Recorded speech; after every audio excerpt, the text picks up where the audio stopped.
Sunog ang sumalubong sa ilang maagang pasyente ng Philippine General Hospital ngayong pong umaga. Ang ilan naman sa mga nakakonfine kinailangang ilabas ng ospital. Ang balik na balita, hatid ni James Agustin. Inilikas sa mga pasyente mula sa outpatient department matapos sumiklab ang sunog sa compound ng Philippine General Hospital mag-alas 6 ng umaga kanina. Ang iba nakasakay pa sa stretcher, may ilan din naka-wheelchair. Si Edeline kasama ang kanyang asawa na may check-up sana sa neurologist. Alas 3 pa na madaling araw sila nasa ospital. Mapasok na po kami, yun sinabi na hindi na daw kami matuloy pumasok dahil may sunog daw sa ward. Kaya po lumabas kami lahat. May laboratory test naman si Aling Perlita na galing Pantagi. Grabe po yung usok doon sa likod. Kaya yung mga tent po, pinagtatanggal ng mga guard. Kaya sabi, uy, ano muna kayo dyan? Sabi sa akin kasi nagulat po ako. Umabot sa ikalawang alarma ang sunog.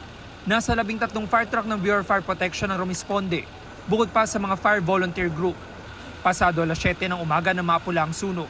Sa inisyal na investigasyon ng Manila Fire District, nasunog ang tinatawag na call room sa mezzanine sa main building.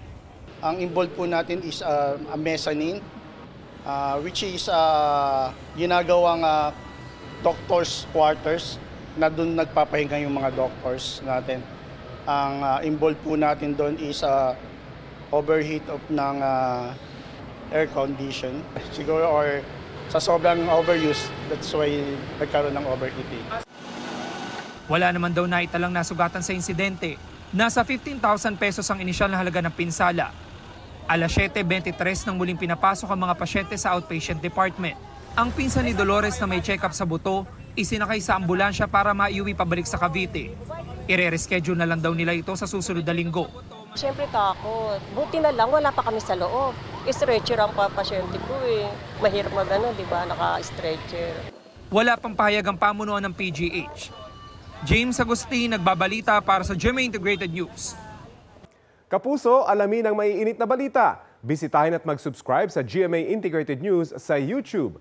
Sa mga kapuso abroad, samahan nyo kami sa GMA Pinoy TV at sa www.gmanews.tv.